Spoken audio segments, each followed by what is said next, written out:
वेद पाठशाला में मैं आपका हार्दिक स्वागत करती हूँ। प्रिय श्रोता, परमेश्वर का वचन जीवित, पवित्र एवं सामर्थी है। आशा है कि आज के वचन से आपको आत्मिक लाभ होगा। तो लीजिए प्रस्तुत है ये संदेश।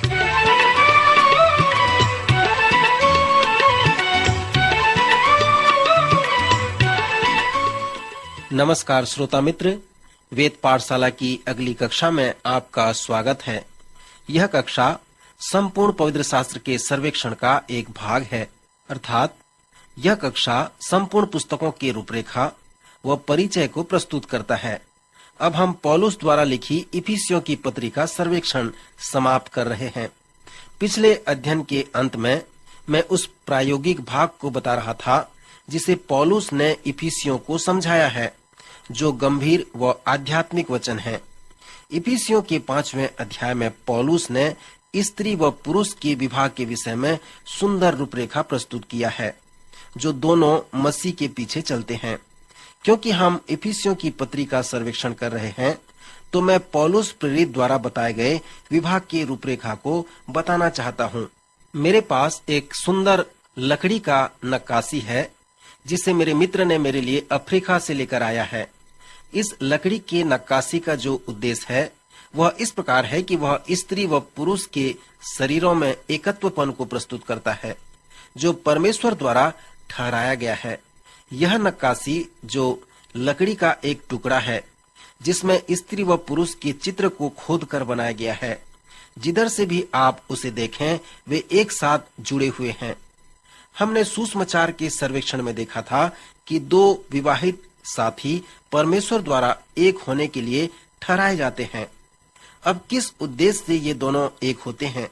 यीशु ने बताया है कि जब परमेश्वर ने विवाह को ठहराया, तो उसने उस संबंध को बनाया जिसमें दो लोग, स्त्री और पुरुष, आत्मा में एक हों, मन में एक हों और शारीरिक संबंध के द्वारा अपने एकत्वपन को अभिव्यक्त करें। सो उस नक्काशी के द्वारा इसी प्रकार से समझाया गया है। इसके पहले कि वे एक हों, उन्हें चाहिए कि वे पहले मसीह में एक हों। दूसरे शब्दों में वे जानें कि मसीह में एक होने के लिए उन्हें क्या करना है। स्वर्गीय स्थानों में उन आत्मिक आशीषों को पाने के लिए उन्हें क्या करना है। सो इस प्रकार से परमेश्वर द्वारा बनाए गए विवाह की सुंदर योजना से एक घर का निर्माण होता है। इस उदाहरण के द्वारा उन दोनों का आत्मिक संबंध एक दूसरे के साथ तभी मजबूत होगा जब मसीह यीशु के साथ उनका व्यक्तिगत संबंध ठीक होगा। उनके मध्य जो संबंध की कड़ी है वो सही होनी चाहिए। पहली कड़ी जो उसने सिर के ऊपर में उसमें है, आत्मिक संबंध कह सकते हैं। आत्मिक संबंध एकत्वपन होने का नींव है। अगली कड़ी वार्तालाप है। अनेक दंपति हैं जो अपने पास्टर से कहते हैं, हमारे साथ किसी प्रकार का वार्तालाप नहीं होता। पास्टर, यह सत्य नहीं है। इस प्रकार की कोई बात नहीं है कि वार्तालाप न हो, परंतु यहाँ पर जो विषय है कि आप क्या वार्तालाप कर रहे हैं और किस प्रकार वार्तालाप कर रहे हैं। यदि आप बातें नहीं कर रहे हैं, फिर भी आप वार्तालाप कर रहे हैं, परंतु क्या वह कैसे आप वार्तालाप कर रहे हैं। मित्र, जब आप वार्तालाप के विषय में अध्ययन करेंगे तो आप इस निष्कर्ष में आएंगे कि वार्तालाप एकत्वपन का एक औजार है। वह इस प्रकार का औजार है जिसके द्वारा आप अपने विवाह के एकत्वपन को बनाए रख सकते हैं। यदि आपके पास सही वार्तालाप नहीं है तो आप असहाय हैं और आप अपने समस्या का समाधान नहीं कर सकते। वार्तालाप की समस्या उस जीवाणु के समान है जो अंधेरे में द्विगुणित होते हुए जाते हैं, परंतु उजियाले में वे जीवित नहीं रह सकते। जब आप वार्तालाप करते हैं तो आप बत्ती जलाते हैं, जिससे अनेक जीवाणु मर जाते हैं। पर यदि आप वार्तालाप नहीं करते हैं तो वार्तालाप की समस्या जीवाणु की तरह बढ़ती ही जाती है। अगली जो कड़ी है वो संगति है। संगति एकत्वपन का प्रमाण है। कभी कभी मैं आश्चर्य करता हूँ कि किस प्रकार दो व्यक्ति एक होंगे, क्योंकि दोनों के विचार भिन्न हैं, उनके लक्ष्य अलग अलग हैं। एक पास्टर होने के नाते मैं साधारण रूप से तो उनकी सहायता नहीं कर सकता, पर उनसे पूछता हूँ कि आप दोनों कैसे एक हो गए।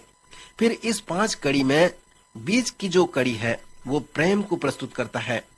पवित्र शास्त्र के आधार पे ये वो प्रेम है जिसे पौलुस ने पहले कुरिन्थियों के 13वें अध्याय में वर्णन किया है। यह अगापे प्रेम है जो अविनाशी है क्योंकि यह अप्रतिबंधित है। यह अप्रतिरोध्य है क्योंकि यह आत्मिक प्रेरणा से है। अगापे प्रेम स्वार्थी नहीं होता। सो पवित्र शास्त्र बताता है कि यह वो प्रेम है जो दो लोगों को एक कर देता है। एक ही कारण है कि विवाह टूट जाते हैं क्योंकि वे स्वार्थी होते हैं। वे कभी भी मसीह को अपने जीवन का केंद्र नहीं मानते। वे अपने विवाहित संबंध में देखते हैं कि इसमें मेरे लिए क्या लाभ है। यदि उनमें से दोनों अपने संबंध में इसलिए आते हैं कि क्या प्राप्त करें और कोई भी न दे, तब आप जान लें कि एक भी प्राप्त नहीं कर पा रहा है क्योंकि कोई नहीं दे रहा है। प्रभु यीशु की शिक्षा में एक पद को उन्हें सुनने की आवश्यकता है। प्रभु यीशु ने कहा, लेने से देना धन्य है। यीशु का यह वचन उनके आंतरिक जीवन में कार्य करे जो अगापे प्रेम है, ताकि दोनों में एकत्वपन हो सके, दोनों में एकता हो सके और वे इस प्रेम में सक्रिय रूप से आगे बढ़ सकें। अगली जो कड़ी है वो समझ है। समझ एकता को बढ़ाता है। डॉक्टर पॉल टर्नर ने एक पुस्तक लिखी है जिसका शीर्षक है एक दूसरे को समझना। उनके पुस्तक का सार यह है कि स्त्री व पुरुष के मध्य भिन्नता है जो स्पष्ट है। यदि आप पुरुष हैं और स्त्री के साथ रहते हैं तो आपको उस स्त्री को समझना है कि वह किस प्रकार अनुभव करती है, किस प्रकार कार्य करती है। और यदि आप स्त्री हैं और पुरुष के साथ रहती हैं तो आपको पुरुष को समझना होगा कि किस प्रकार वो सोचता है, कैसे अपने आप को प्रस्तुत करता है, कैसे वह आराधना करता है। क्या वह उसी तरह से आराधना करता है जैसे महिलाएं करती हैं? मैं जानता हूं कि कुछ स्त्रियां अपने पति के विषय में इस प्रकार सोचती हैं कि वे आत्मिक नहीं हैं क्योंकि वे उस प्रकार से आराधना नहीं करती जिस प्रकार महिलाएं करती हैं। समझ बहुत महत्वपूर्ण है। सो डॉक्टर टर्नर अपने सुंदर पुस्तक में कहते हैं, यदि आप एक दूसरे को समझना चाहते हैं तो आपको चाहिए कि आप लिंग में जो अंतर है आप उसे महत्वपूर्णता को समझें। आप बीते हुए समय की महत्वपूर्णता को समझें। बहुत कुछ बातें हैं जो आपको समझना है, परंतु उसके पुस्तक में जो महत्वपूर्ण बात है वो एक और दूसरी बात को समझना है। समझ के साथ जीवन व्यतीत करें। पतरस ने पतियों से कहा, हे पतियों, तुम भी बुद्धिमानी से पत्नियों के साथ जीवन निर्वाह करो। दूसरे शब्दों में कहें तो उन्हें समझो।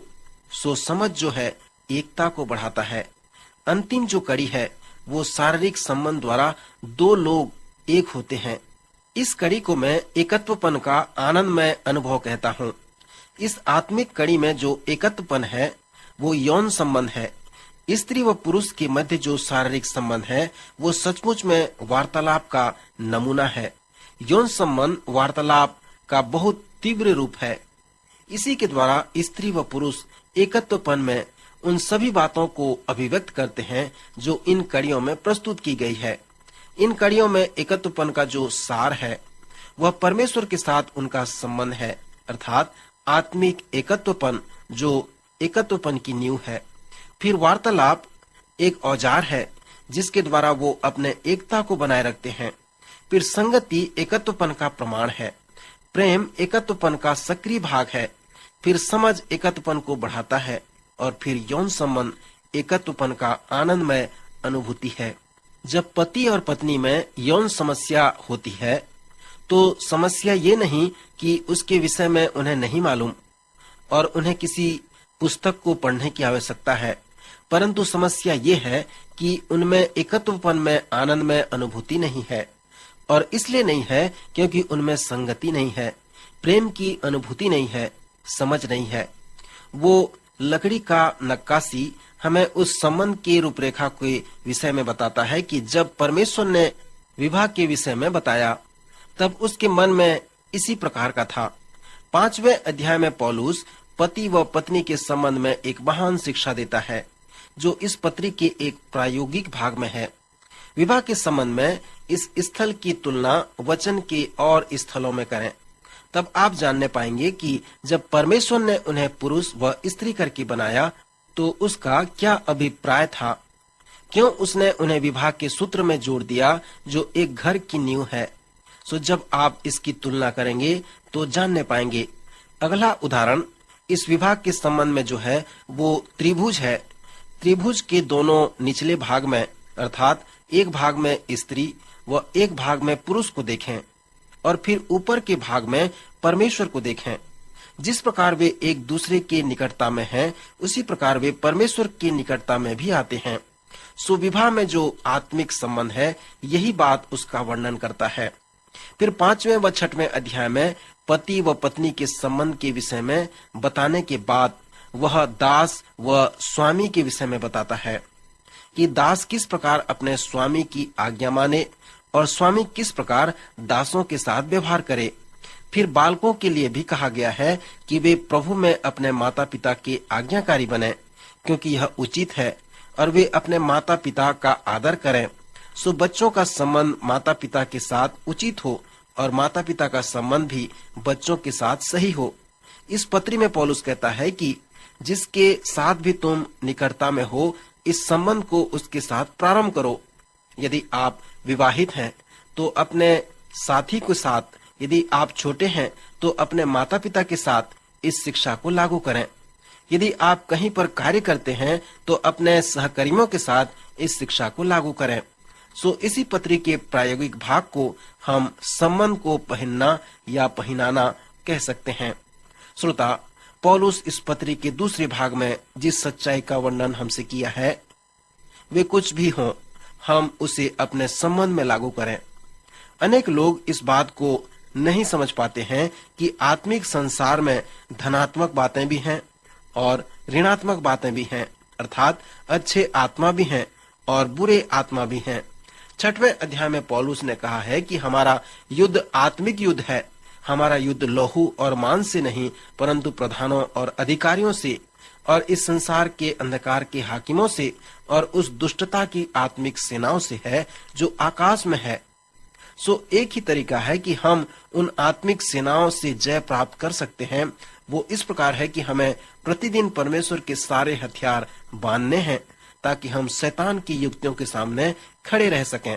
उसने हमें कहा है कि हम उद्धार का टोप पहनकर, धार्मिकता की झिलम पहनकर, विश्वास की ढाल लेकर, आत्मा की तलवार लेकर जो परमेश्वर का वचन है, और पांव में मेल की सुसमाचार की तैयारी के जूते पहनकर शैतान की शक्तियों के सामने खड़े रहें।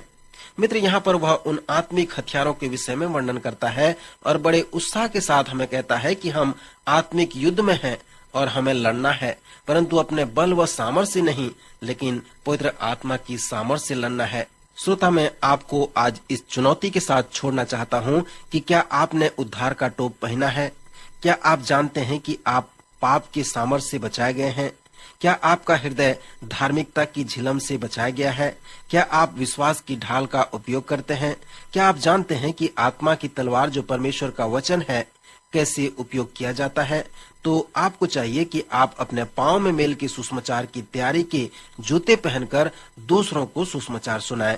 प्रभु इन वचनों द्वारा आपको आशीष दे। अभी आप सुन रहे थे कार्यक्रम वेद पाठशाला। श्रोता, हमें विश्वास है कि इस कार्यक्रम के द्वारा आपको आशीष मिली है।